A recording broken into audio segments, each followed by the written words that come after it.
So remember the good old days when Trump was a threat to democracy?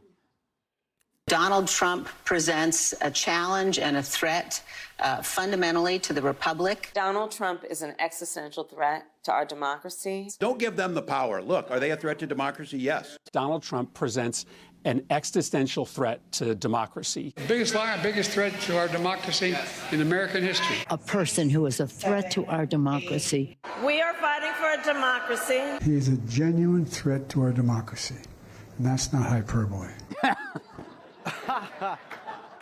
Well, that aged about as well as my timeshare on Epstein Island. Because it turns out when it comes to democracy, Americans don't see Trump as a threat at all. YouGov.com asked which issues are Americans most likely to trust Trump to handle as president, and they trust him on almost everything. On immigration, over 60% trust him at least a little bit, which is about how much I trust Jim Acosta when he was driving my Uber. Trump gets similar numbers on the economy, foreign policy, and crime. But what about democracy? The thing hyperventilating Democrats keep saying he's going to destroy. Even then, 38% trust him a lot, and 17% trust him a little. That's 55%, Kat. I'm singling you out for no reason at all. Thank you for admitting that. To put that in perspective, most Americans couldn't even trust Joe Biden to put his shoes on the right feet. Now, keep in mind, these people who trust Trump aren't starry-eyed fans. Take this panel of CNN voters who supported Biden in 2020, who, much to CNN's chagrin, love what Trump's doing.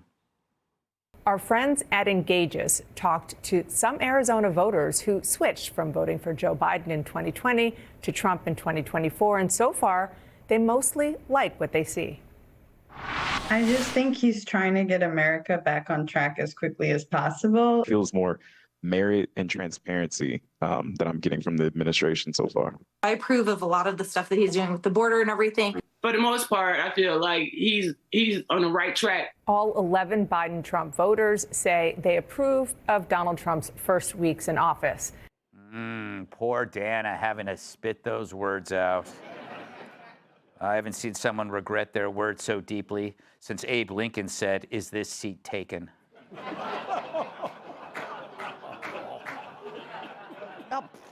Too soon? Yeah, too soon. It's got a great-great-grand cousin who's upset. Write your letters. But it sucks for Dana Bash because none of those voters are typical Trumpers. You never catch those voters in a MAGA hat. They've probably never even been to a NASCAR race. Neither have I, but that's only because Danica Patrick took out that restraining order. The shock over at CNN continues. Listen to the anchor's reaction when Frank Luntz tells her that former Hillary supporters like what Trump is doing. You've been speaking with a number of voters who were Hillary Clinton 2016, Joe Biden 2020, and then went for Trump in 2024. How are these folks seeing the early days of Trump's second term? Pretty well. Really? And they're reacting to it because they love the pace of change. They were very fed up over the last 4 years.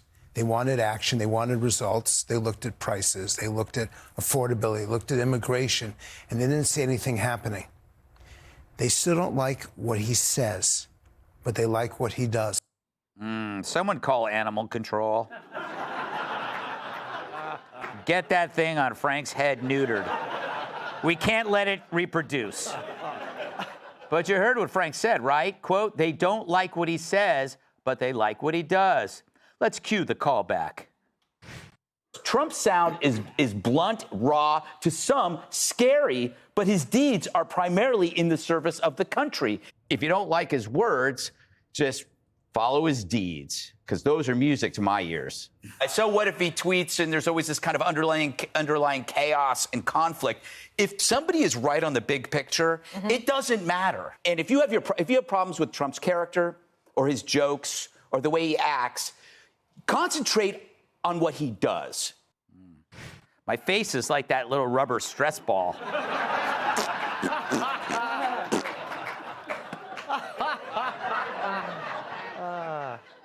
But it's like I'm Nostradamus with six-pack abs. And that YouGov poll backs it up. Despite some people not liking Trump, they trust him to do what's right, which is fine because he's your president, not somebody you're trying to on Tinder. I apologize. Because it's all about deeds, not words. Trump recognized it too. I think Tucker Carlson and Laura and Jesse Waters and Janine, we have a lot of great people. Even Greg Gutfeld, he wasn't good to me 2 years ago. Now he sees all I've done. He said, would you rather have a great president or a nice guy? I don't know. I think I'm a nice guy.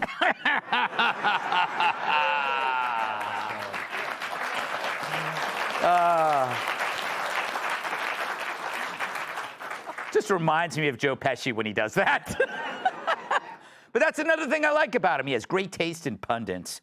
So as the Democrats steered their party off a cliff, they're still screaming fascist all the way down. Meanwhile, most voters shrug it off, for they're able to separate whatever personal feelings about Trump from their recognition of the things he's getting done. Sure, maybe you think he's a jerk, but a lot of people feel that way about your husband, and yet you're still happy to spend the money he makes on that stupid like candles and decorative bowls. Oh, don't put your keys in the bowl. It's for decoration. And maybe you even think that about me, that I'm a jerk. I suppose anything's possible.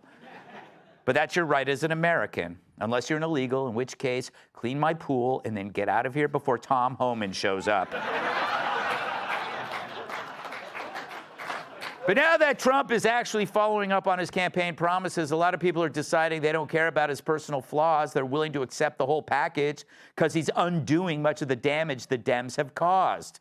He's like a bull in a china shop, except in reverse. He's putting the pieces back together, and unlike Kamala and the Democrats, he's not sniffing the glue. Look, you don't need to worship Trump to support him. You don't even need to like him to like what he does, because that doesn't make you a Republican. It just makes you an adult. Let's welcome tonight's guest. He'll risk his career to speak without fear. Star of the new movie, The Unbreakable Boy, Zachary Levi. Whoever thinks life is short has never seen his act. Actor, writer, and comedian Jamie Lissow. This guy used to pack heat. Now his opinions can't be beat. Fox News contributor Paul Morrow. And her baby's taking longer to come out than John Travolta. New York Times best-selling author and Fox News contributor, Kat Tiff. Zach, welcome to the show. Thank you. You look great. Thanks, I'm trying. No, you don't have to try. That's what I hate about you. You come from an industry where this has to be like a bombshell every day, right? Trump's doing something, and you just remain calm. You know, do you ever try to explain Trump's appeal to people who still can't handle it? Absolutely. I mean, I try to engage in good, profitable conversation all the time. I try to do that in real life. I try to do that with friends and family. I try to do that on social media. It's difficult. Yeah. Social media is a very interesting and quite often toxic place, but I still attempt to lead with love and talk to people about their concerns. I understand that. We have to have empathy with people. I think right now, we're applying a tremendous amount of logic and reason to a big problem and all of the darkness and the corruption and everything that's been going on for far too long. Mm-hmm. We must try to balance that with some empathy along the way and see that there are people that voted differently than us, but they are still human beings and children of God, and we must love them, and we must all try to move forward in that as much as we can. You know what I mean? You know, it's funny. Thank you. No.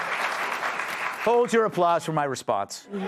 But you're right. It's just the problem is I think the people that we're talking about would listen to you, or a lot of them aren't because they're still pissed off. Maybe. Yeah. But that, again, I can't, none of us can control anybody else's emotions or their triggers to certain things, and we should never try. But to the extent that we can at least hold our ground firmly, but again, in a kindness, in an understanding. Like, I think it's folly when we see other people reacting and being snotty and jaded and whatever it is. If we allow that to then inform how we react to them, we're losing in the same game. So, you know, you try.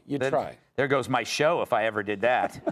You know, Jamie, we're talking about words versus deeds. Unfortunately for you, your words are terrible and you've done nothing productive in your life. Yeah. That's a great point. I've also never felt less good looking than since you sat me next to Zach. Isn't it weird how New York has a different standard of handsomeness than like LA? It's like you're pretty good looking for New York, but now you're like a 3. Dude, I was on a Carnival cruise ship a couple weeks ago. I was like an 8. Now this. You're a 10 to me, bro. You're a 10 to me. You're good. You're good. But yeah, I think people are just seeing that Trump actually does what he says he's going to do. With the Biden administration, I haven't seen less follow through since my wedding vows. By the way, I should have known something was going to go wrong during my wedding. I was thinking back on it the other day. I remember her going, "I'll be with you for good times," and that's it.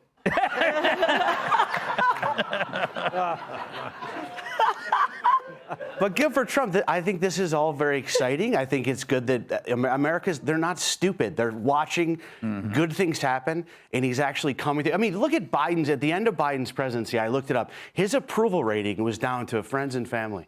And then I also heard from a pretty good source that if a friend or something would come up to him and interrupt him and go, "Pardon me," he would go, "Okay, sure." Paul, do you remember sometime in like 2015 at the West Side Steakhouse when you were trying to convince me to vote for Trump? And I stood up and I left the bar angry. We were outside and I walked off down 40th, down 10th Avenue. I was that emotional type. You were an asshole. Yeah.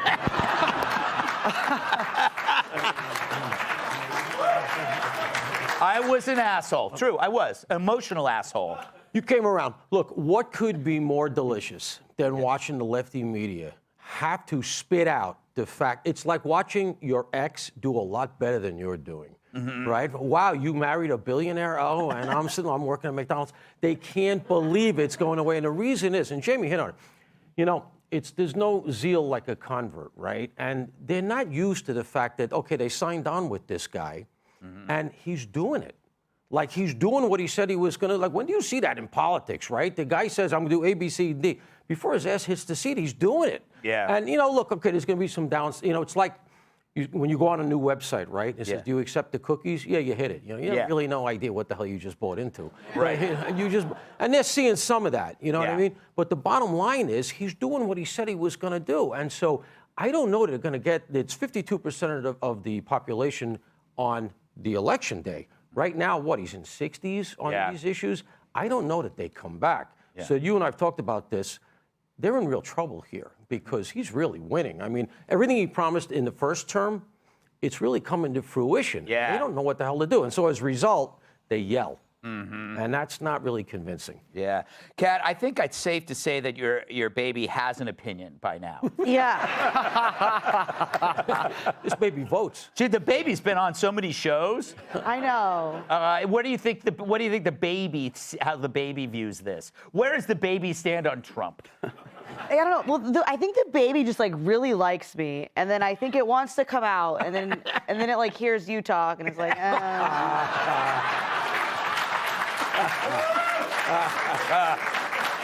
So the baby agrees with me. Yeah. But yeah, I hesitate to talk about the baby because then I get like some of the stuff people feel comfortable saying to you when you're pregnant is wild. Yeah. I had someone email me 7 times about my amniotic fluid, and then they were like, why aren't you replying? Why are you replying? Because information about any of my fluids are on a basis where I'll tell you first if I want you to know. You're supposed to change it every 6 months. Yeah, exactly, exactly. They acted like I didn't know that. I'm gonna get emails about that.